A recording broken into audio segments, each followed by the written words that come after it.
Jaga arrived, I think, December 15. At that time, Alhaji Barrow was already here.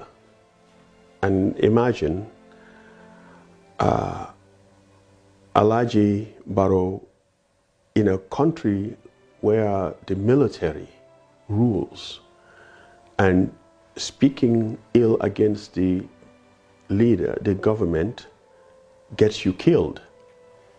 And you have this huge amount of weapons and armories in your room, and you had to safeguard it. And I came. I had to go also and grab the weapons that I shipped, save it in my own room, and safeguard it with all the events that are going around us. It really had to take a real courage for Alhaji to be able to really stay calm and not panic whenever he sees a vehicle driving through his door. These were men of conviction. I mean, if you know Njaga personally, you know he was not the kind of guy who just, loves excitement for the sake of excitement or just wants adventures for the sake of adventures. He was a serious guy. His country meant a lot to him. Even the United States, where he was just an immigrant, you could say, he offered his service to that country. He went to war for the United States. And he does these things out of conviction, not for fame or fortune or anything like that.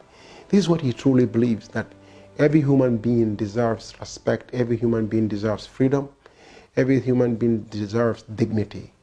And, when you know Njaga the person, the individual, one of the things you could always remember him to be was a man of conviction. He truly believed this.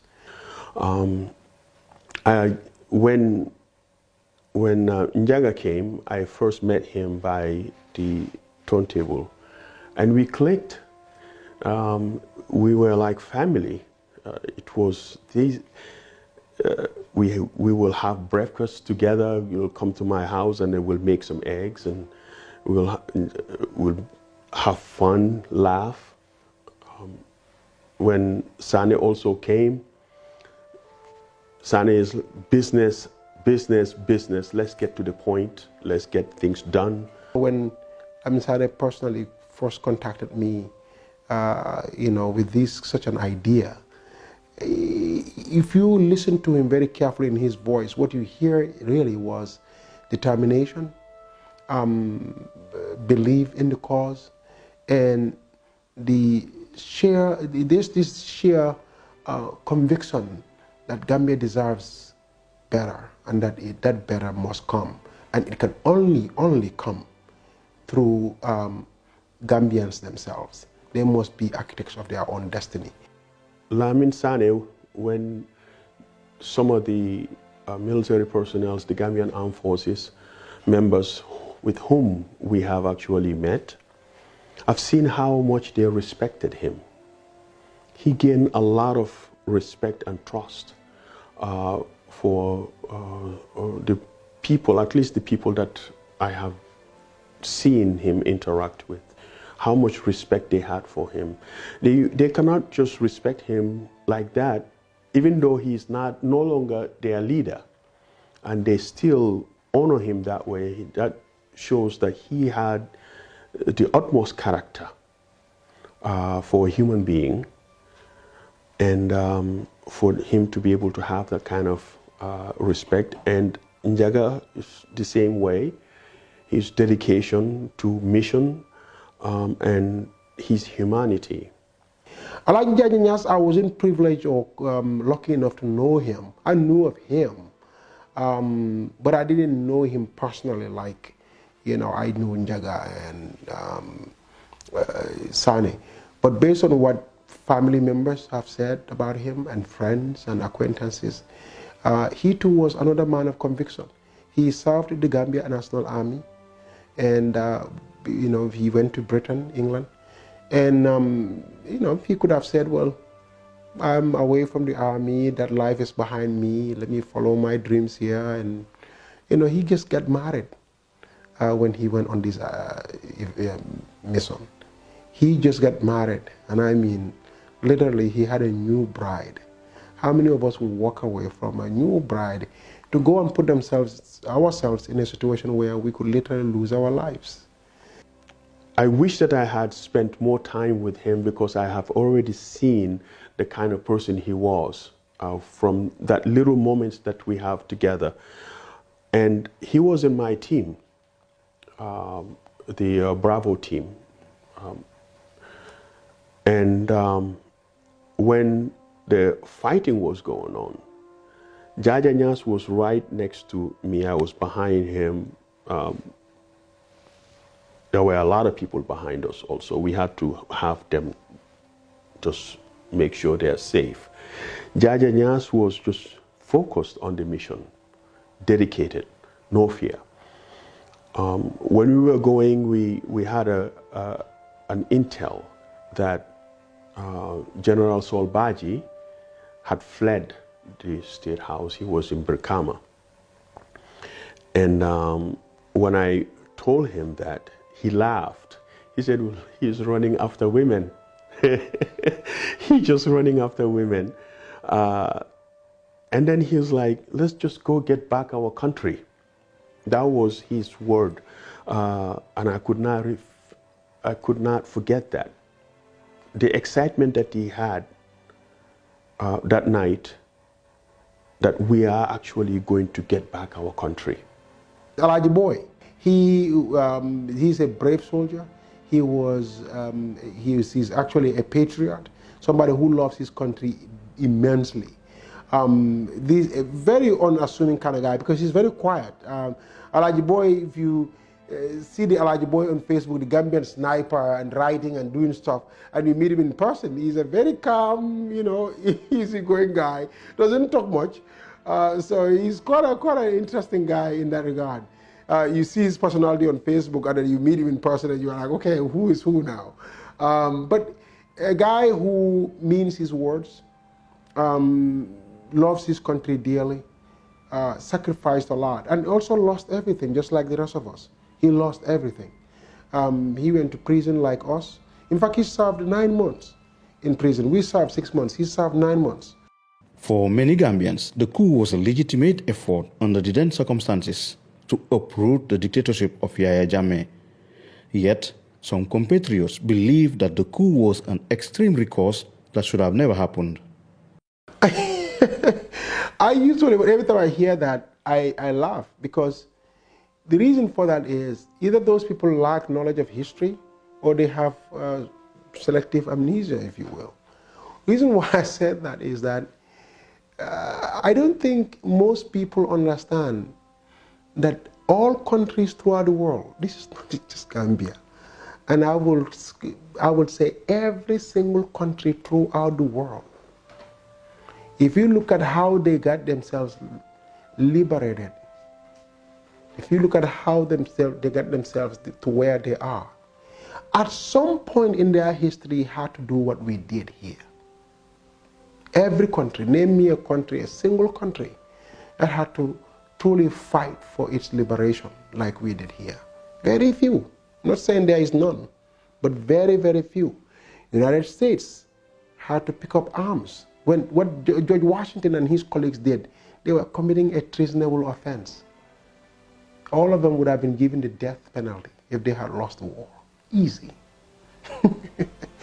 Nelson Mandela and the ANC in South Africa. Nelson Mandela was leading the armed wing of the ANC. They literally planted bombs. Treason. That's how they fought their battle. These are the people we are holding up as heroes of the struggle, or whatever you call it. Amilcar Cabral. I mean, when we took these names, people don't realize these were freedom fighters who picked up arms to liberate their country. So it depends on the circumstance, it depends on the situation, it depends on what obtains. People were talking, oh, these people were terrorists who came in from the United States to try to take over the government. And the pain was, here I am sitting all the way in the back. There were two young girls, they were going to Dakar for New Year's. And right next to me, there was another major. Luckily, it's as if God was actually just helping us out. The major stops and then we move. They don't stop us to search the vehicle, except one time. And until I reached Dakar, and they were saying these were terrorists.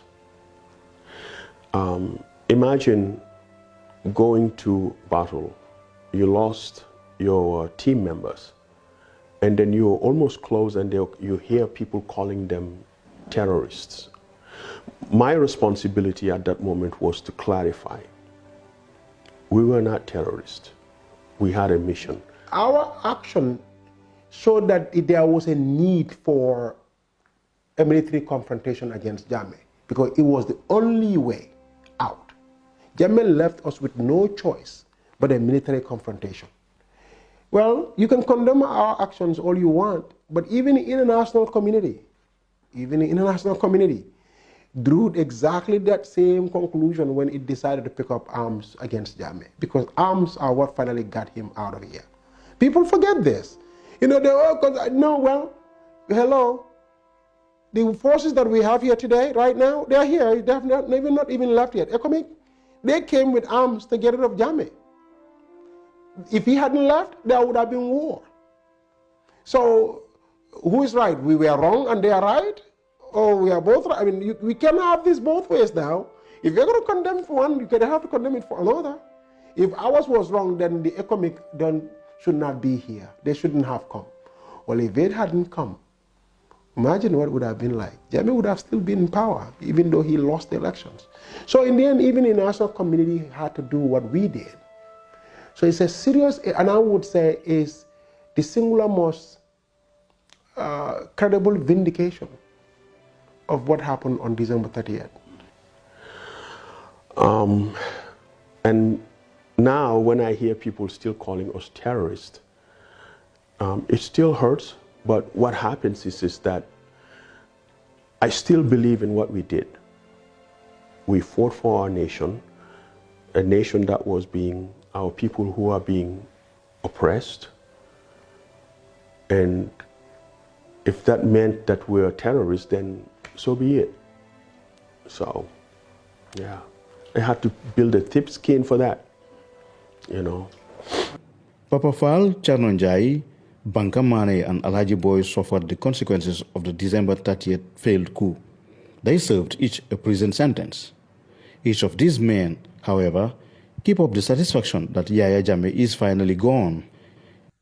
The events of December 30th were traumatic for those of us who survived, as I am sure it was for the families and loved ones of our fallen heroes.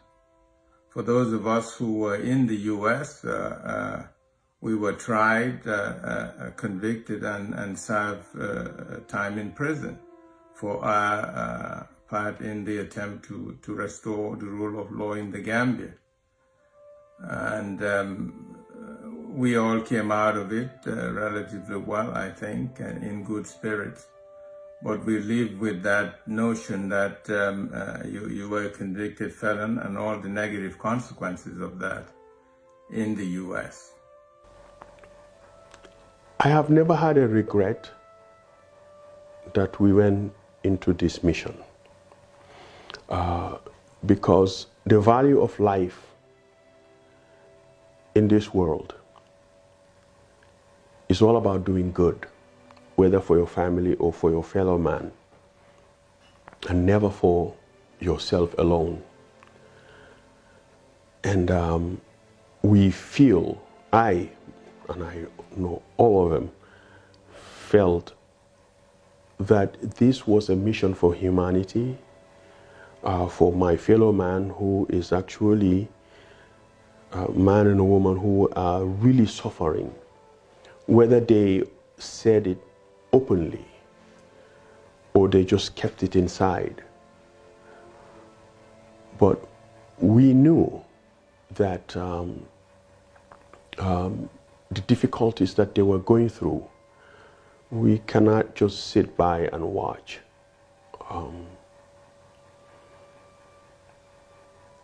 The impact is still there, meaning that there has never been a day that passed that I don't remember them. I had made dog tags with their names, and I have it hanging in my room, and I always look at it, and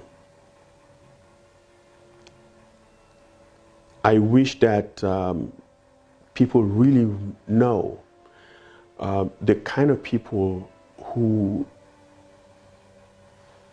these three were, and never to back down and run away from their responsibilities. And I still feel the pain. I feel always my heart gets filled with sorrow every time I think about them, and they are part of my life. December 30 is part of my life.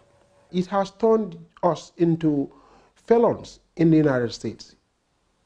When you are a felon, when you are designated, labeled as a felon in the United States, that has some serious, serious consequences.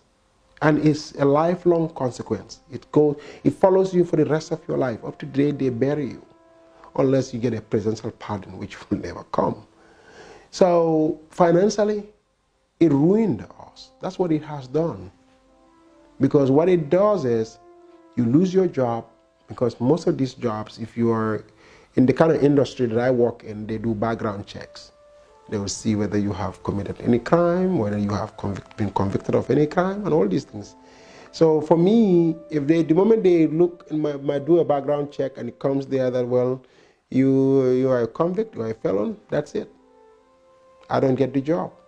Even business-wise, I've set up businesses where literally, and just to give an example of just one of them, I set up a money transfer business with a friend. And the moment the Securities and Exchange Commissions, SEC, which is the one that really governs those things, those financial activities, the moment they saw my name, they freaked out. They said, "What is this guy's name doing here?"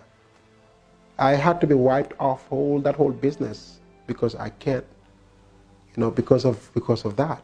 So I can go on and on about instance after instance with situations like that nature, where you literally, you can do this, you can do that, you can do that, you can do that, because if you do, you are literally breaking the U.S. laws. So the opportunities, the doors for opportunities, all are shut down. So in the end, financially, you are ruined. Even career-wise, you probably will have to consider switching a career at my age. You have to literally shift over to a whole new career and start doing new things, different things.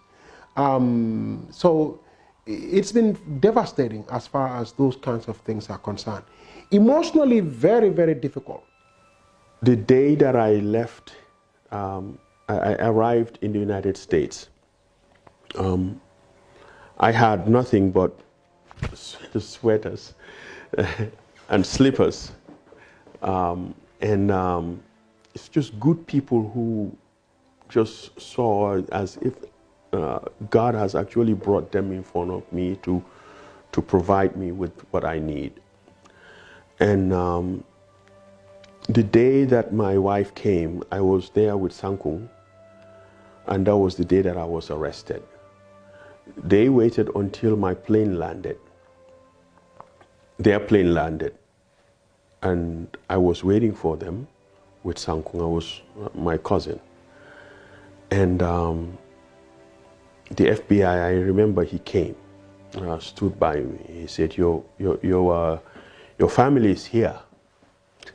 I was a moment excited, and he's like, but I cannot let you go.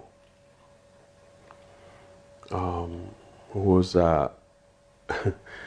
like, I didn't turn around and say, what do you mean? because I already know that it was just a matter of time. I cannot let you go. We have to put you under arrest. Sankung was right next to me. I said, okay. What really hurt me was that they took my wife in the back, interrogated her. With all the time that they took with my 1-year-old or 1.5-year-old, for a long time they were interrogating her, trying to get information out of her. And I was sitting outside talking to Sankung. The FBI were in the vicinity. They didn't put the cuff on me right away. And they let me, well, your wife is here, she's ready. They were interviewed and everything else. We went. As soon as I saw my kid, she just ran and I hugged her. But my wife was crying. And when I came and hugged her, what she told me, they said you were a criminal and that you were going to go to jail for a long time. That really hurt because I felt that she has nothing to do with this. She didn't even know. Why would the FBI actually go and try to intimidate her that way? But she was a very strong woman, you know, and I was taking Swift. We flew together. I mean, they let me sit next to her. But as soon as we landed in Minnesota, I was swiftly taken from the airplane, handcuffed, and taken to jail. And I could see them walking that way. It was one of the most painful moments of my life. Gambians nonetheless agree that no government shall create the conditions that favored the occurrence of December 30th, 2014 events. Over the last 6 years, Gambians have learned the full extent of the atrocities committed by the Jammeh regime. This was not a benign dictatorship. It was a ravenous monster that engaged in mass killings, in rape, pillage, etc. The most shocking violations of human rights imaginable. I think Gambians will not tolerate, will not accept a return to those days. And I am very sure that any government that attempts to do what Jammeh did will be resisted, and all Gambians will join in that effort. We've paid a heavy price already, and never again will we tolerate that.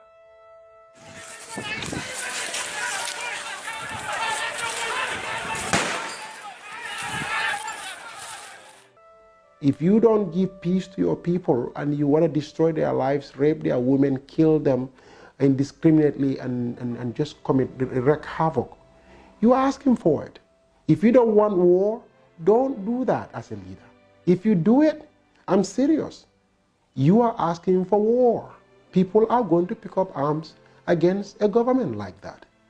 So any government that doesn't want to have people pick up arms against them to liberate themselves, don't go around torturing and killing and raping their women and destroying their lives and doing all this crazy stuff that Jammeh was doing. Because if you do it, you are asking for it. Colonel Lamin Sane, Captain Jaga Jany, and Sergeant Alaji Jaja Nyas died for the ideals of a new Gambia where dignity and a decent life for every Gambian are the norms. The signs that this is not happening soon worries their living comrades. Jammeh is gone. We have Barrow there now. What that has done for us is that, yes, it hasn't solved everything. In fact, we are nowhere near getting to where we would have loved to be. But also finally we have a democracy. We have an environment in which political parties, opposition parties are flourishing. New parties are being set up. People are campaigning without hindrance. Exciting things are happening on all fronts. Where the failure comes in, and this is the part that is of huge disappointment, and a betrayal of the cause that they died for, is the kind of, I would say, accountability and transparency that we would have loved to see in a government. Is the kind of governance that we would like to see in a government that they really truly believed. What do I mean by that? For them, this period here that we are having would have been a transition period. What do I mean by that? Not for one individual to come and use it to stay in power for as long as he wants. This is supposed to be a rectification period, to look at all facets of our society, areas that what is basically wrong about us, and finding ways and means of fixing those, all of them, so that truly we can have a country that reflects that aspiration of every child, man and woman of this nation. So that cause there is betrayed because we have skipped the transition period. We don't have a transition. I think 2014, the image that we have for the Gambia was of a free, prosperous Gambia. We want our people to be free from oppression, and we want our people to have the freedom to make their own decisions, and to have a government that will work for the people to better their lives. 2016, our elections that happened had the same mission, the same principle. That is a nation that is really free from foreign interference, a nation that really our people are free and prosperous, and the government that is free of corruption. The meaning of December 30th is that freedom is indeed not free. As we all know, we paid a heavy price to attain our freedom. ECOMOG forces also had to come in to force Jammeh to vacate his position and leave the country. The heroes who died on December 30th had a vision of a new country ruled and governed by the rule of law, a new country where accountability reigns. And this is the vision they had. This is the vision for which they gave their lives. It's one that we will do well to guard and sustain. I mean, if you go back and look at even the MOU that was signed among the political parties when they ran in 2016, you will see that it does reflect greatly what Njaga, Sane, and Jaja died for. That country right there is what they were fighting for and they died for. Those are their, I mean, that document truly reflects their belief, their aspirations, and their dreams for this nation. So when we walked away from that document, when we walked away from all those wonderful ideas and reforms, especially security sector reform, constitutional reform, I mean, I can go through all the reforms, civil service reform. I mean, we know all the things that were in that document. When we walked away from those, then that's where we literally betrayed the cause for which they died for. Yes, we have a democracy, we must admit. And that's where I said, for me, the glass is half full, because at least we can look back and say, you know what, at least we are free. At least we can campaign freely. At least we can express our views freely in this country, finally. At least we can, push our agenda in our own way, within our own setup. Now, but if it comes to really having that package, that full package that we needed to finally really put this country on the right footing and make it the country that that country of our dreams, that hasn't happened. And unfortunately, it's not going to happen anytime soon. Yes, they are not under the clutches of dictatorship, but dictators are not born overnight.